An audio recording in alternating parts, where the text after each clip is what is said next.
A very good evening and a warm welcome to our first edition of UBC News Tonight. I'm Lauryn Masika Kazimoto, together with my colleague who will be joining us in a bit, Mohammed Mugalu, for sign language. We do welcome you into this space. Now, before we get into tonight's news bulletin, let's first take a look at the top stories tonight.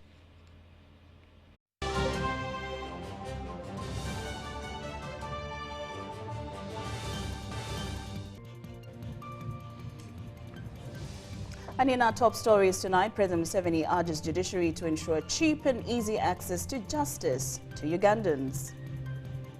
KCCA moves to decongest Kampala city. US tightens visa requirements with new bond policy. And Uganda Law Society releases post-election report.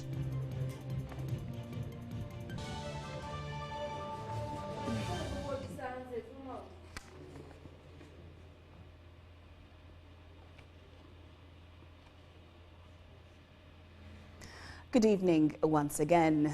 Kampala Capital City Authority has announced the commencement of enforcing city laws and ordinances to free the city of congestion caused by illegal traders, border cyclists and taxis on the streets.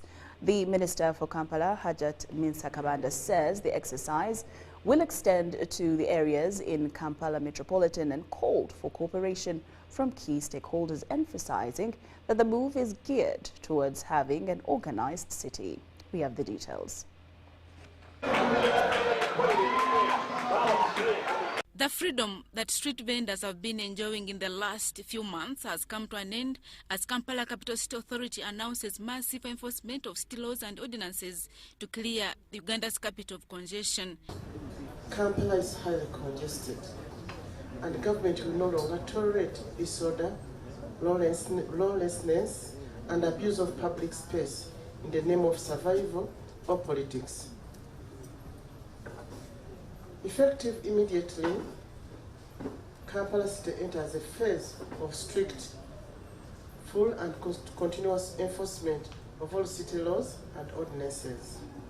For months, enforcement was moderated to allow peaceful political participation. That window is now closed. The capital city must function. The exercise will affect street vendors, border cyclists and taxis operating from illegal stages. Kampala is not just a place of survival. It is the capital city of the Republic of Uganda. It must be clean, safe, passable and dignified. I therefore call upon all residents, traders, riders, political leaders and opinion shapers to cooperate with enforcement teams and to choose compliance over confrontation. The Minister for Kampala, Hajat Minsakabanda, described the exercise as an era of order in the city. However, Kampala Capital City Authority has promised to engage with traders to ensure the smooth running of the enforcement exercise. In compliance with the directive that the Honourable Minister has issued today, we at KCC shall immediately, starting today, 5th February 2026, launch sensitization of self-enforcement exercises for 2 weeks only. During this period, the Honourable Minister, we will engage trader associations, taxi operators, border management to encourage voluntary compliance with the designated trade and transport zones. This is not the first time KCCA is embarking on decongesting the city. This time round, it remains to be seen whether the fruits of enforcement will be sustained. Adia Nakoti, UBC.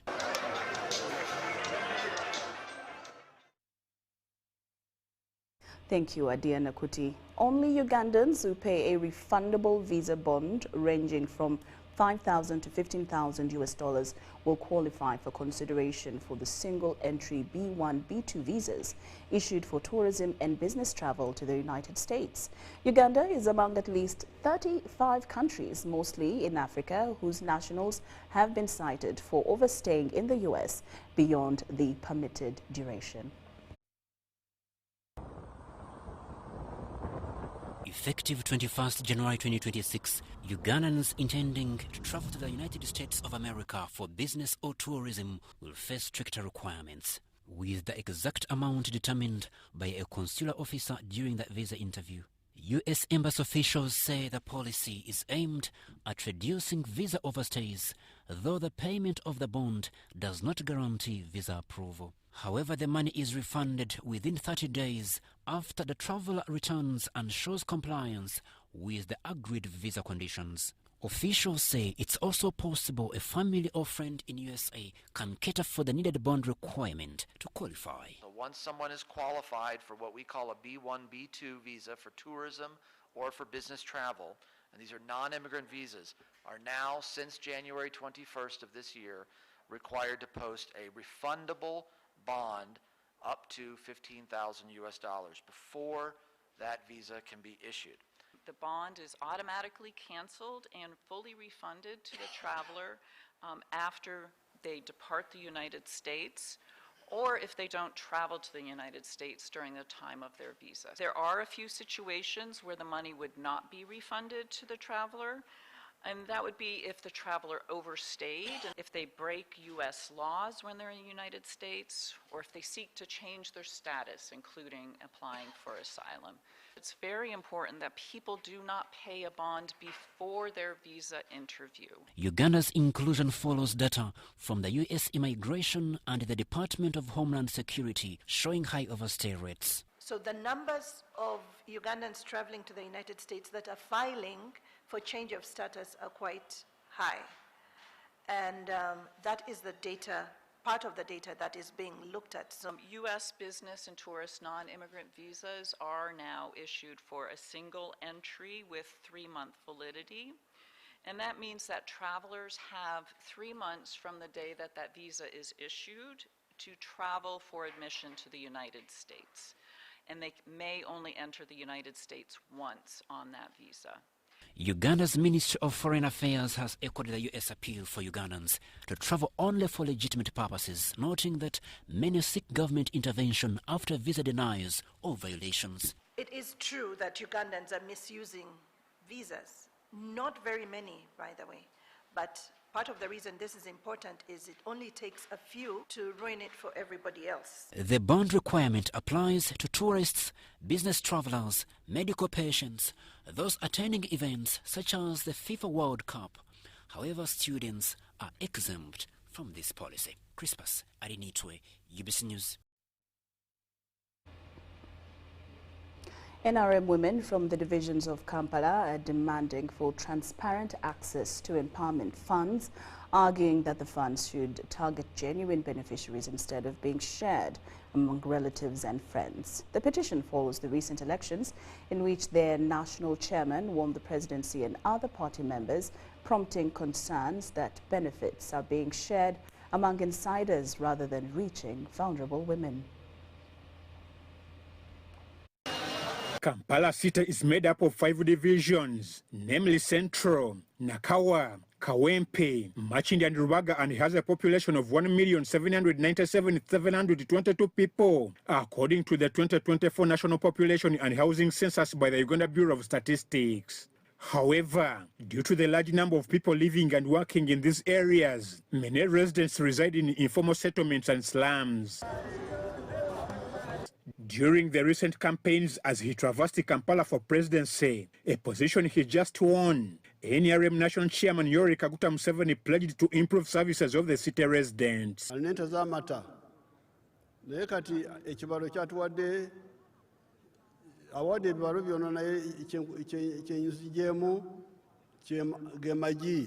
With the significant victory registered among the party members in Kampala, women have demanded for equal access to empowerment funds.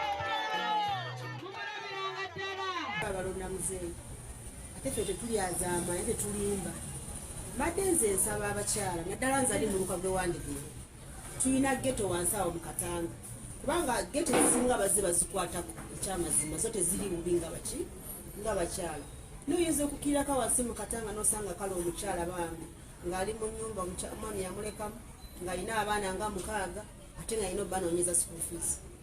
Kati nze kiba kinkwatako kati nganze kati yansaba muzeeyi atisita abaana abo muleete ku bantu abagaba obuyambi wansi baba alina abaana 6 nga talina mulimu oba omulimu kangeze nti akola ku dream musasula 1.5 omwezi gye 4 twagala abakulembeze abanaalumirirwa omuntu wa wansi yadde bineno biba biwedde ffe abatembeeyi mutulumirirwe. Harriet Nambiru, a leader, urged the authorities to distribute the funds among vulnerable groups instead of relatives and families.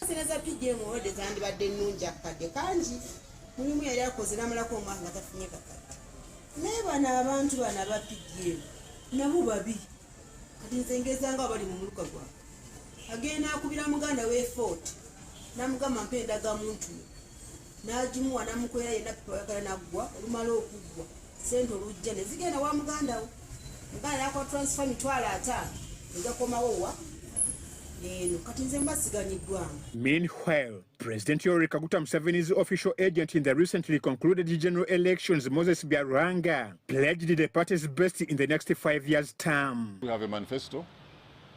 We have a manifesto of NRM. That manifesto is going to be implemented.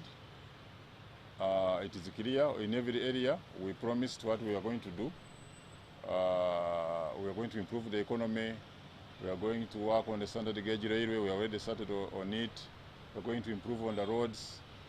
Byarwanga wondered why some people still doubt NRM's remarkable win, to which he said they deserved it. Now, it was clear NRM was going to win parliament. Do you think NRM will win only parliament and not win the presidential? If you look at all government elections, at FC 5, the ones which were held the other day, out of 146 districts and cities, NRM had candidates in each one of them. And NUP had candidates in only 49. Now, that shows you they don't have popularity across the country.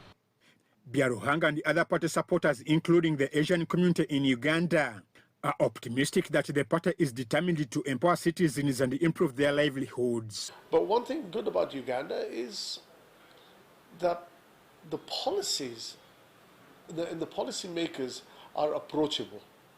You can go and talk about it, and a solution would come. Most of the time, a solution does come out. So it makes Uganda, our country, in a good position for investment purposes. See, if I take you back, one of the major problems, especially even young ones like you, don't know the history of entire Uganda. Not that the Asians were only thrown out, and that is, yes, it brought the economy down. But in the process, a lot of our Ugandans, ethnic Ugandans, also suffered, which a lot of Ugandans don't understand that part of it so many a times. We have to coexist. And that is what NRM government is trying to do. I'm Ivan Juko for UBC. Thank you, Ivan Juko. As the NRA celebrates its 40th Tarehe Sita, the day they made their first attack on Kabamba Barracks on February 6, 1981, the narrative on the number of 27 men who attacked Kabamba is likely to change to over 40 people. As Timothy Sibasi reports, ahead of the NRM-NRA celebrations of Tarehe Sita, he engaged with a former self-exiled NRM-NRA survivor of the group of more than 41 men who attacked Kabamba, Colonel Samson Mande, on a number of issues on how the attack was made, how they left Kampala through Makore to attack Kabamba, and whether the revolution has lived to its expectations. Let's have the report.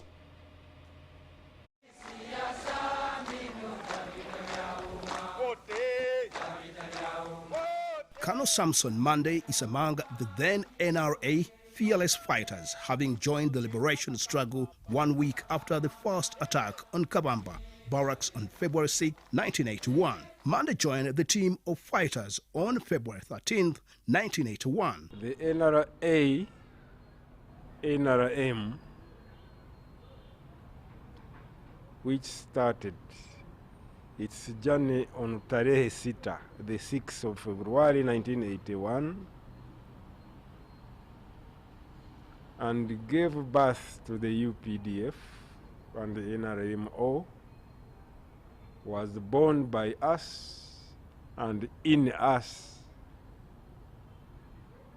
in 1981. Mixed reactions often have been expressed about the first bullet fired by the late General Eli Tumwine that gave birth to the revolution on February 6, 1981, that it was out of cowardice and it disorganized the set purpose of the attack to achieve its main objective on the fateful day. But what is Colonel Samson Mande's opinion about this bullet? Whether out of fear or whether shot by who, it is the shot to remember that started the liberation war, the second liberation war. What happened after the first shot adjusted itself. The NRA was born. We fought on through thick and thin, and we emerged victors when we overthrew the government. Despite the attack, what were the main objectives of a group of over 40 fighters to pick 27 guns and launch an attack on Kabamba barracks? The nation had been lost to bad leadership, dictators, and we did not see a good future in front of us, and it clicked in our minds when we were mobilized to liberate and restore the glory of the country. But how did they start tracking an assault attack on Kabamba barracks from a Kampala suburb of Makindye in the residence of one Matthew Rukikaire on February 5th, 1981, a day before the fateful day of February 6th? As had been predicted, that if elections were rigged, we would go to the bush, because we had thought that by elections we are going to have a good government, a better government than there was, and stop the mayhem, the looting, the killing of our people. But once the election were rigged, the 1981 elections were rigged, we resolved that the answer was to physically remove the bad regime. Many analysts have often restricted the narrative to 27 men with the 27 guns who attacked Kabamba, but Colonel Samson Mande says the narrative must change. The number was more than 27. We are very thankful to the 27 who attacked Kabamba, but it didn't take only them who did the physical attack. You know, the plan involved many more than 27. That is why you see the number increasing of the heroes that started the war.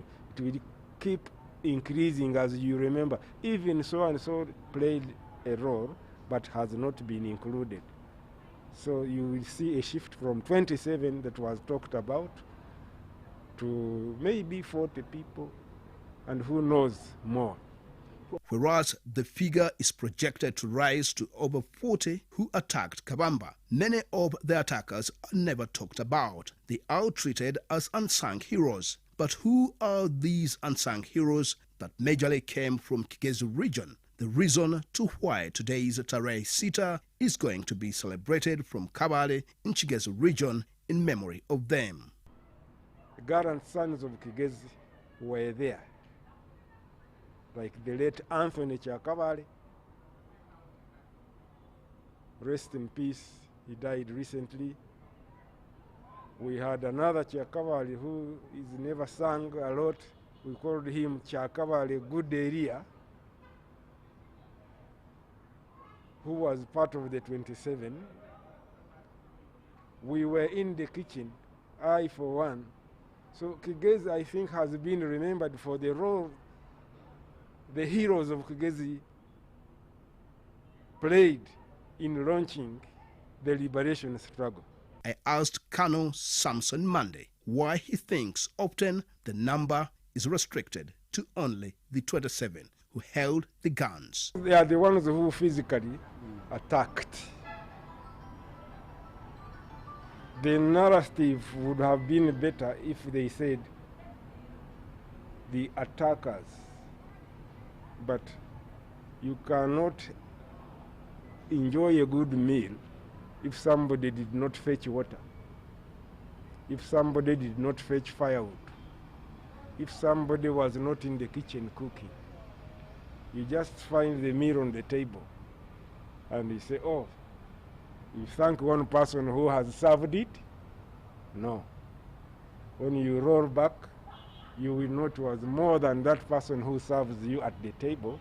It took more people to deliver that good meal. With all roads leading to Kabale on Friday to remember the gallant sons from Kigezi region who participated in the Tarehe Sita attack on Kabamba on February 6, 1981. The big question is whether the 5-year revolutionary struggle that brought the NRA/M government to power on January 26, 1985 has lived to its expectations. We didn't go to the bush to be sung. We went to the bush to change, to transform this country. If the country is being transformed, whether I am sung or not, they are singing the achievements I helped to put in place. While there are some gallant fighters who feel betrayed in their own struggle, Colonel Samson Monday was part of the team that holds that perspective. But what is his appeal to colleagues who still feel betrayed? The leadership in place is the one that we put, is the one that we can talk to, is the one that has, over a period of time, learned from mistakes and other lessons. I, for one, at one time felt I was betrayed. I even had to run away from the country. Haven't I come back? There is room for us to make corrections. There is room for us to reconcile. There is room for us to forgive. There is room for us to be forgiven and forget all this. 40 years of the reigning NRM government in power. I asked Colonel Samson Monday, what are some of the unfinished businesses of the revolution? I would like to see a tarmac road to every house. I would like to see books and good teachers in every school. There are some schools I saw and I wonder whether this is a school or not. But I see work in progress. One of the major reasons that led the team of more than 27 men to pick guns and declare an armed struggle against the UPC government was the fraudulent and rigged elections of 1980. However, Colonel Monday is still disturbed with the mode of elections currently held, characterized with the very reasons that pushed them to overthrow the UPC regime. I would like to live in a country where nobody complains about elections. That you come out to vote and the machines are not working, and your name is misplaced, and there is chaos here and there. In the new era of technology, and that is why we might help the country in, that the next elections, you can even vote from your home. Whereas the question of holding free and fair elections in Uganda remains a question of food for thought as the country commemorates the Tarehe Sita liberation anniversary. Is Uganda still on the right track for economic recovery? We believe we have moved from far and we are on the right track, taking this country to become a superpower economically and whatever. Timothy Sibasi, UBC TV.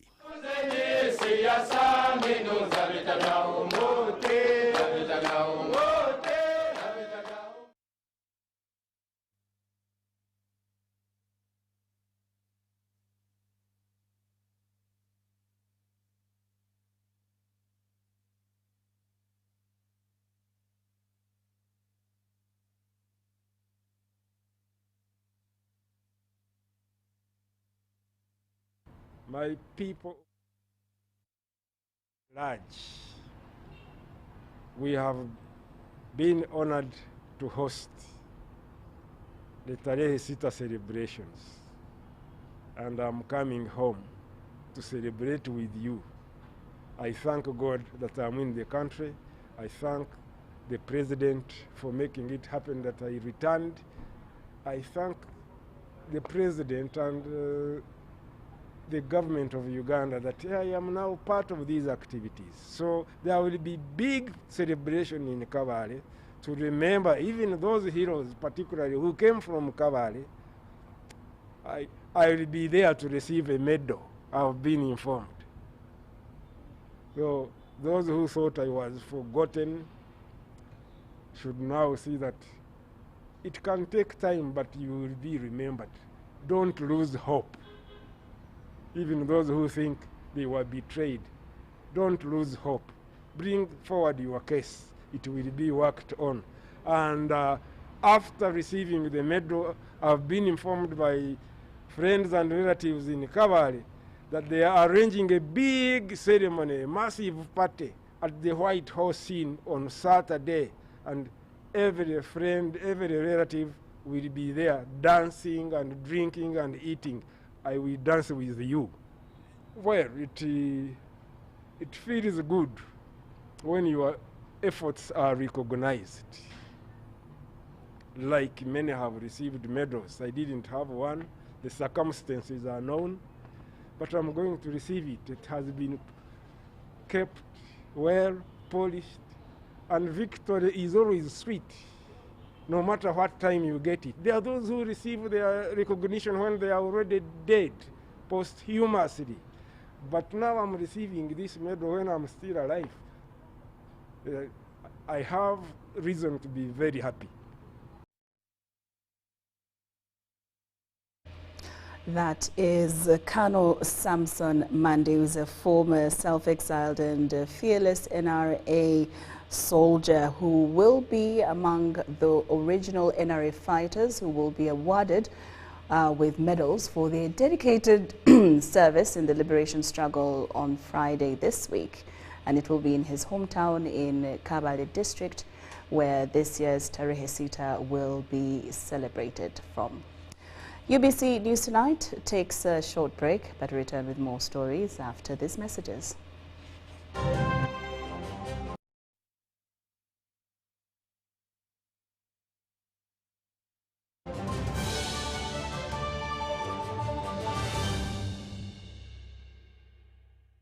So, Muchala. Yes, Daddy. You know the children are going back to school and things are a bit tight. For now, why don't you take half of the fees to junior school, and for the school van contribution, we shall pay later.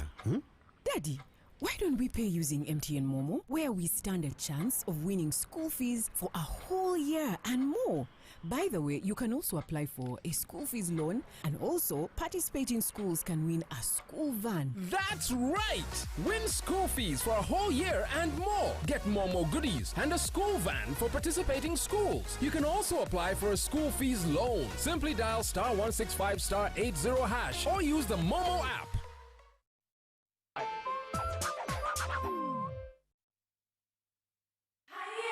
It's back, bigger and with more business opportunities. It's the Pearl of Africa Tourism Expo, Poate 2026, Uganda's flagship tourism event. Poate 2026 will take place from the 21st to the 23rd of May 2026 at the Speak Resort Convention Center, Munyonyo, under the theme Wanderlust. It's your time to thrive. Yes, it's your time to tap into Uganda's renewed optimism and tourism growth. Tourism stakeholders, travel trade partners, and tourism enthusiasts will be part of the Poate 2026. Come and network with like-minded people and unlock new business opportunities. To participate, register at www.poate.co.ug. Poate 2026 is brought to you by Uganda Tourism Board and partners.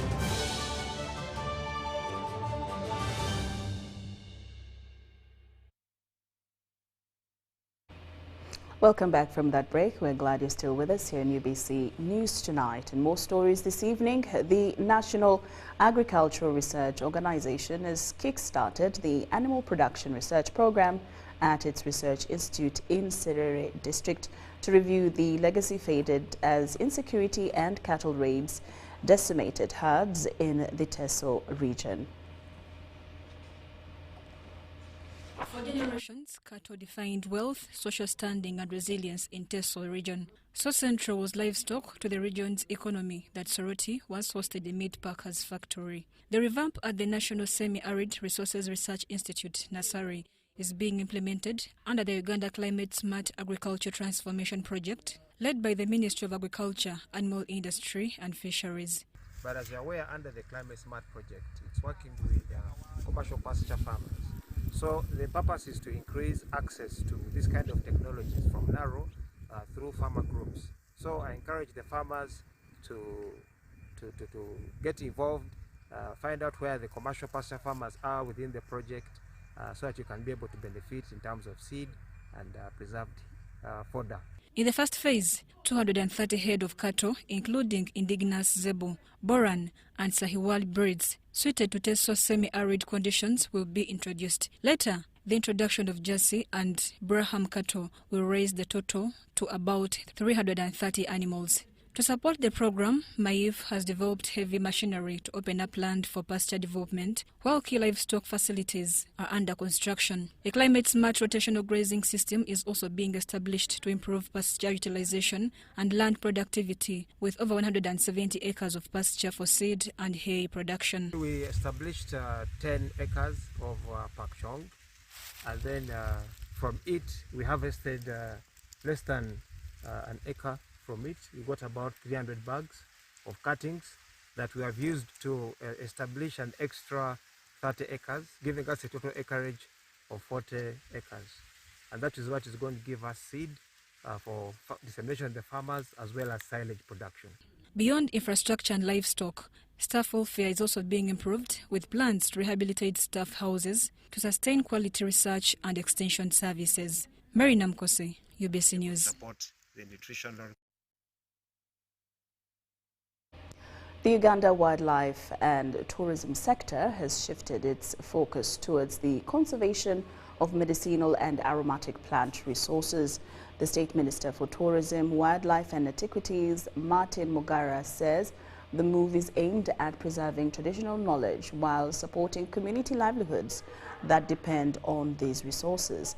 He notes that nearly 90% of medicinal and aromatic plants are now found in protected areas, and without deliberate conservation, they risk depletion. We have the details.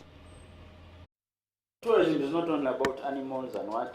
According to Ministry of Tourism, Wildlife and Antiquities, about 60,000 plant species are used globally for medicinal, nutritional and aromatic purposes. With an estimated 500 tons traded annually, the global traditional medicine market is valued at US dollars 60 billion and is growing at 7% per year. 90% of these resources that we are talking about actually only left in protected areas.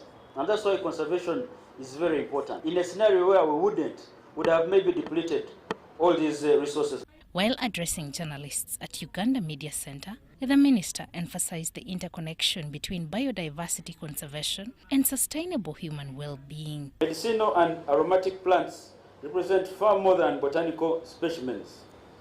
They are a foundation of traditional healthcare systems, a source of ancestral knowledge and traditional medicine, and economic lifeline of millions of rural communities. He added that the sector has registered notable financial growth, and medicinal and aromatic plant resources could become a new area for future growth. We had 1.65 million tourists visiting Uganda in 2025. This has never happened in Uganda's history. And we were able to raise $1.7 billion. This is a figure we have also never collected. The sector is also working to diversify tourism products and strengthen the industry. We are now looking at immersive experiences, and nothing speaks to immersion more than, heritage, more than medicinal and aromatic herbs. We were benchmarking recently in Bangkok. I think they welcome 40 million plus. Tourists go there and spend months on end immersing themselves on how to create healing from flora. Despite challenges such as poaching and human-wildlife conflict, the Executive Director, Uganda Wildlife Authority, Dr. James Musinguzi, says several interventions have been put in place to strengthen conservation of these resources. Working very hard with the communities, where we have 20% of the revenue going back to the communities as a way of creating collaborative wildlife management. We have established trenches with poaching. We are intensifying our technology capabilities, drones. Uganda will also join the rest of the world in commemorating World Wildlife Day on March 3rd, 2026, under the theme, Medicinal and Aromatic Plants Conserving Health and Heritage and Livelihoods. Pauline Ongayet for UBC. Fine, yes. How is Thank you, Pauline. The government, through Microfinance Support Center, has started sensitizing traditional herbalists on how they can start up a circle through which the government can put money for them for developments. The conference was held at the National Theatre in Kampala and was attended by the various traditional herbalists. President Museveni recently met with herbalists and discussed various issues, including promising to put 15 billion in their cooperatives. Today, government officials have met with various herbalist groups to train them on how to start a circle and the requirements so that they can get funding from the government. That we are going to get a training from a specialist from trade. Then after that, you will file to get a certificate. That's how the process is going to work. It's going to take place. President Herbalist Association Jemba Lumira Mayengo thanked the President of the Republic of Uganda for this initiative of training them on cooperatives because it is very difficult to develop without uniting. Chife obwegasse bwaffe okujja wano ku kusooka okubangulwa kituleetedde essanyu lingi nnyo kubanga abasawo b'ekinansi tubadde tetumanyi nnyo ku nsonga za SACCO naye kati tutegedde SACCO bw'erina okutambula. That we managed even to treat COVID, where it was a disaster in the whole world, but through our herbal group, even made that cure machines, whatever. Yes. He urged the herbalists to work together to develop themselves using the funds, which will be injected in their circle by President Museveni. That herbalists should be engaged, especially the knowledge owners, so that they can also give information, we can get information from them, and we develop the sector through them and research. Hajamil Lutakome, who represents Herbalists on National Drug Authority Committee, applauded President Museveni for this initiative of developing Herbalists through SACCO. To mobilize ourselves, we formed a federation because we felt that when we come together, maybe our voice may be heard. So today we are here to form a SACCO for traditional health practitioners so that we can also wait for the support in the traditional and complementary medicine. It's worth mentioning that during the COVID-19 lockdown, there was professional herbalists who came out and developed COVID vaccines that helped to save lives.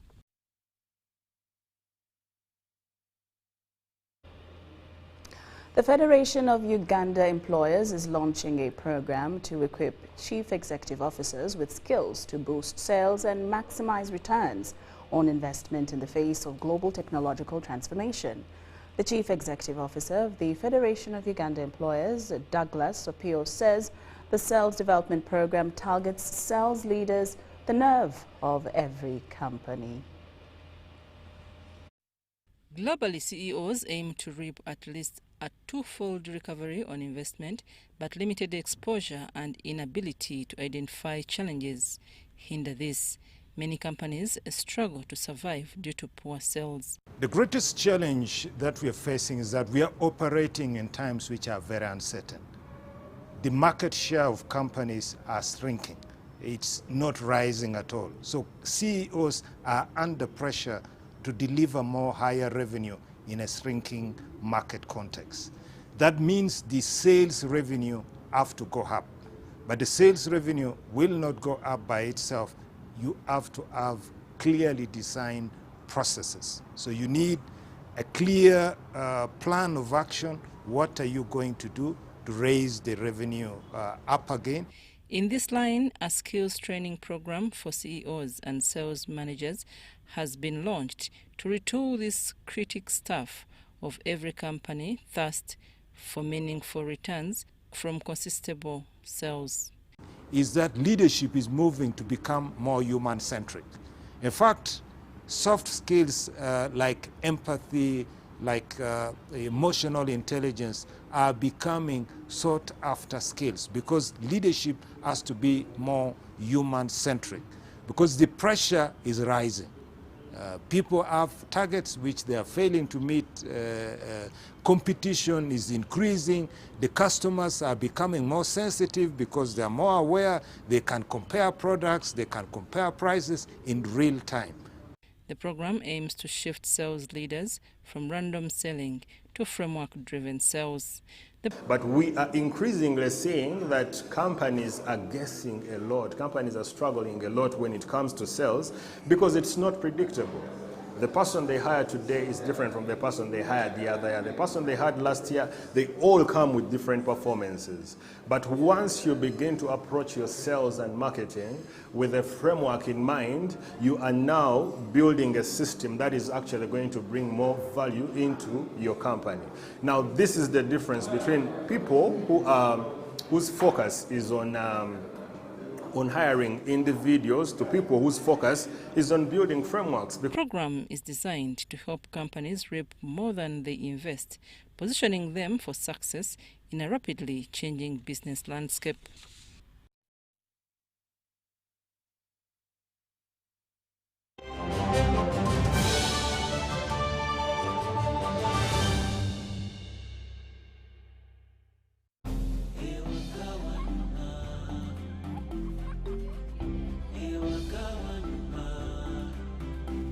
Welcome home to entertainment, to Wi-Fi everywhere,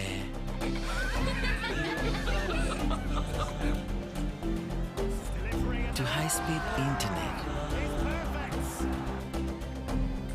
to security,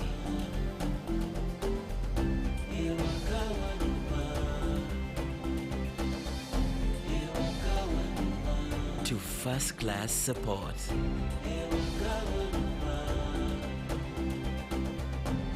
To convenience. Welcome home to MTN WakaNet, superior internet for every home. Visit www.mtn.co.ug/WakaNet. Welcome home. Together, we're unstoppable. When you want to relax your body and refresh your mind, welcome to Hotel La Confidential, Aroa's premier destination for luxury and comfort. The only hotel in Aroa City offering a serene atmosphere, breathtaking scenery. Come and discover our exclusive wellness club with packages that include a fully equipped gym, a rejuvenating sauna, steam bath, and a great sky blue swimming pool. For events, our state-of-art conference halls and versatile event spaces are perfect for hosting shows, wedding receptions, birthdays, and more. Come and enjoy our cinema hall and unisex saloon, all designed to meet your entertainment and grooming needs. Bring your family and let your kids splash around in our beautiful kids water park. We are located on Aroa Pakwachi Highway in the heart of Aroa City. Don't wait. Visit us on www.hotellaconfidential.com or call us on 0761 688 181.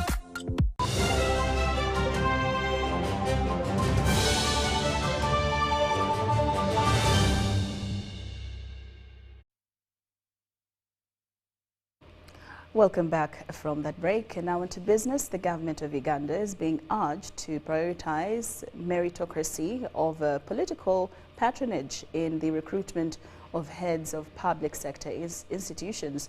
A call was made during the Meeting of Minds multidisciplinary conference in Kampala, organized by the Inclusive Policy Dialogue. The two-day conference is examining how the country can strengthen institutional coordination to achieve a sustainable national development.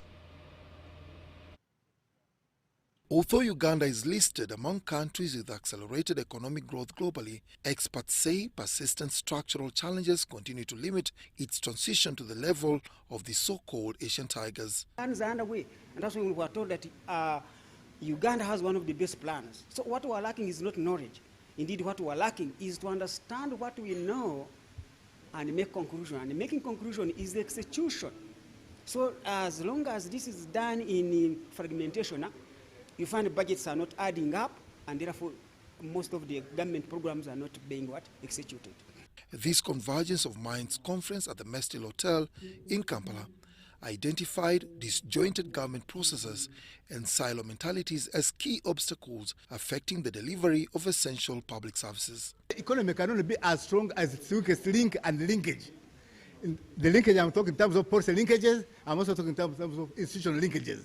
If all institutions move as one strong, harmonious, coordinated, sequenced, timed, and inclusive team, we shall deliver. These meetings of minds, the business summits we attend, we get to engage business to business, business to government, so that we solve those structural matters, policy matters. We harmonize industrial policies in the region. Analysts say coordination failures within government institutions are significantly undermining effective policy implementation. We have got a coordination failure, a coordination weakness, and you find each department, each ministry works on its own, and wants to safeguard and protect its fiefdom, so that the others do not share the benefits, and as a result, because of this coordination failure, it leads to implementation failure. And this one has been depicted by the Auditor General's report.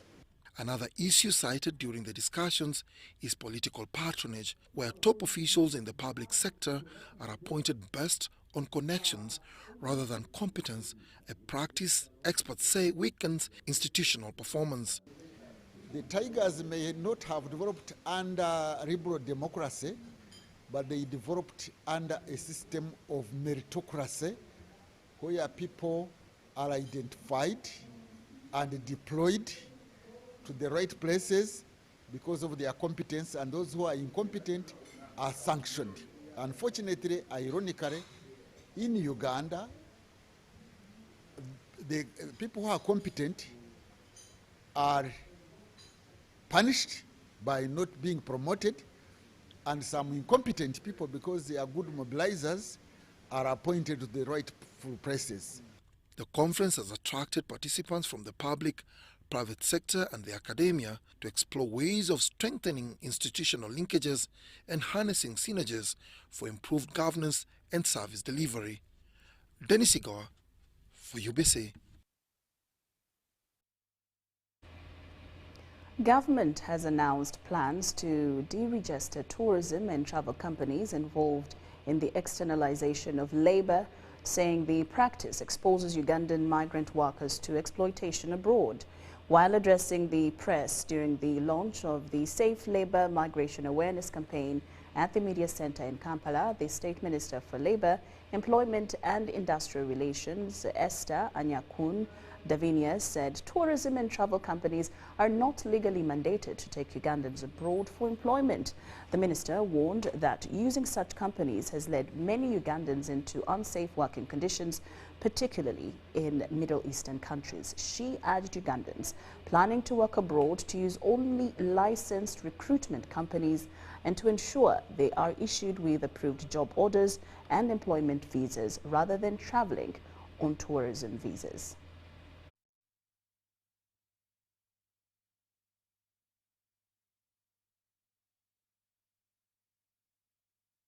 Of course, the tourism companies, we enlisted some of them for the registering. The Ministry of Tourism has them, and if you know you've been doing this, you should know that we are going. The Ministry or government is going to deregister you, yet you'll be doing tours and travel. It is very, very illegal for you to be registered as a tour and travel company. Then at the same time, you're using it for externalization of labor, which is not licensed by us, and you're not even in the IMIS system. So we can't be able to trace you, we can't be able to trace the children, and we cannot be able to talk with the destination country. And you hear your child has boarded a bus, and he has gone to Kampala. And the child, you don't know where she or he has disembarked from. That is what happens to our people who are not in this country. If especially they go through unlicensed companies, if they go through unauthorized tours and travel companies, or they go through the porous borders. Many of them go through Malaba, they go through Tanzania, they end up traveling from other neighboring countries, they go to Addis Ababa, and this one makes it very, very difficult for us. So this campaign is the one to help us to see how can we regulate and be able to monitor the movement of this Uganda. You know that government got like 34.3 billion shillings as of last year, June last year, and I think the regulation that we have been working together with IPPO is to see how part of this money is being used by the ministry or to see that it helps us in, for example, in repatriating some of these Ugandans. They get stuck there, we're not in position to bring them back. They get, like, for example, all these, the 500, the 200 plus the ones in Maima. These are children, these are our own children. How can we be able to have access to these funds and be able to help us to repatriate Ugandans back home from where they are and get to integration. Of course, there's also reintegration package of these children. This money should be able to be used in reintegration. You can't just pick someone from outside and drop them in the village.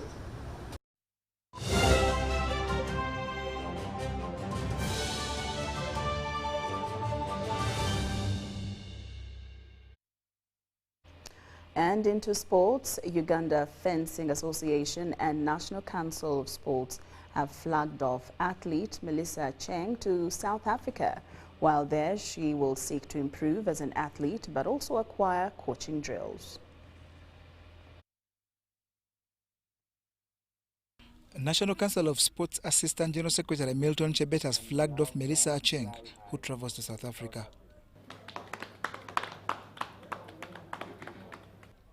Acheng travels on a unique mission to hone her skills as a fencing player, but will also venture into coaching.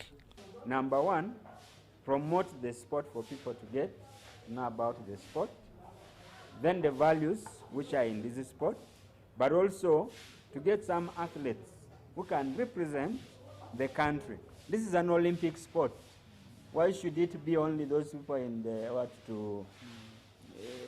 to be the best in this game? So we need to do that. Capacity building. Please, let's strengthen the capacity building like you're doing. There is no way you're going to promote the game if you don't do capacity building. Train the coaches, train the sports teachers. Take advantage of activities which are going on in the country. We have the USSA competitions which happen every year. Go there and demonstrate the game. She officially becomes the third Ugandan to attend this Masters fencing course in Johannesburg, South Africa. I will start from my club, Lumino Fencing Club, to make sure I increase on, I train others so that they can train others, and then I can go any other place that they recommend me to go to. It will be a year-long expedition that Uganda Fencing Association expects to bear a trickle-down effect, as per a memorandum of association she appended to ensure she trains 50 coaches upon her return. Why are we sending Melissa to South Africa? We want Melissa to her capacity, apart from just being an athlete, we are build a capacity in coaching.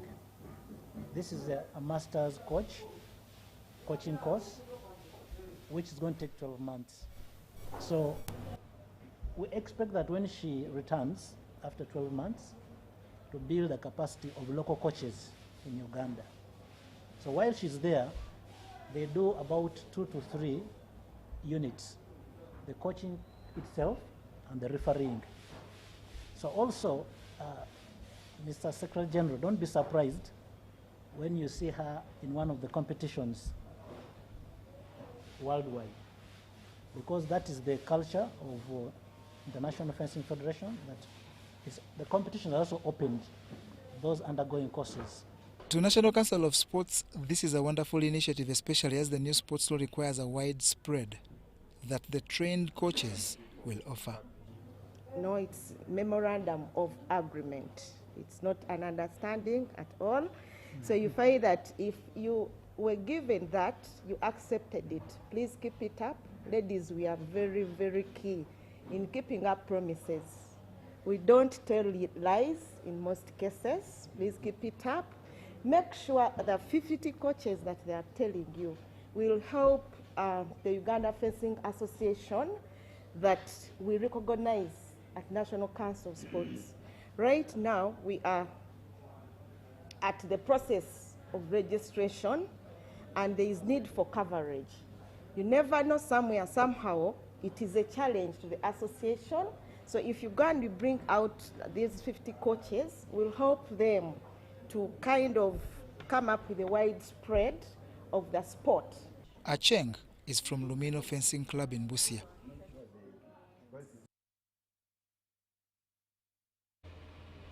Uganda Rugby has officially launched the 2026 Uganda Rugby Premiership, marking the start of a packed and strategic rugby calendar designed to strengthen clubs, grow the women's game and prepare national teams for international duty. I would like to officially once again launch the 2026 Rugby Premiership. And the Rugby Premiership will run until June, a deliberate decision by the union to ensure players pick ahead of international competitions. The calendar has been carefully structured to balance club rugby, player welfare and national team performance. This milestone event also marks the opening of the 2026 Uganda Rugby calendar, setting a stage for a season of unparalleled excellence. The Premiership will run for 5 months, showcasing 12 men's teams and 7 women's teams. To note the new team on the block, Kachira Simbas, welcome to the Premiership. What makes this moment truly special is our collective unity from players, clubs, sponsors and fans, all working together to deliver an exceptional Premiership season. The 2026 season will also see the return of the East African Enterprise Cup, featuring top Ugandan clubs facing top Kenyan sides, a revival that promises high-intensity regional competition. On the financial side, Uganda Rugby announced major partnerships with sponsors Harris International and Now Special, with figures of sponsorship to be released directly to clubs through official union channels. The sponsorship funds are primarily allocated to clubs, match logistics, referring to medical services, and prize money, with no funds diverted to administration or national teams under this package. The Rockboom is bringing the energy to Ugandan rugby. We're planning to energize the game. Just like Wangeshi said, we do appreciate that this cannot happen without the players and without the support of the fans. So we are looking forward to utmost engagement. We are going to support, we're going to reward people. We have a lot of activations planned. But for the players, we're also coming on board to hydrate all the teams this season, the Uganda Premiership, with crystal water. We are all about the players, supporting them to achieve their dreams, supporting them to celebrate Uganda and to fight on the pitch to elevate Uganda. We are celebrating the fan who comes and supports. They bring their energy, they bring their grit, they bring their life to the games. And we are saying that even as they enjoy the gold liquid that is Nile Special, we as Nile are going to be celebrating the 16th man, the fan that's going to be at the games. With a packed calendar, renewed sponsorship, regional competitions, and a strong focus on player development and fan experience, the 2026 Uganda Rugby Premiership promises one of the most competitive seasons yet. Competition that we are in for again, and we hope so much that this time round we put in the impact, we put in the energy, we do whatever it takes so that we don't go down, we step back and take whatever we deserve this time round. Moving into this game, you notice we've had a couple of signings who are actually going to boost our team moving forward.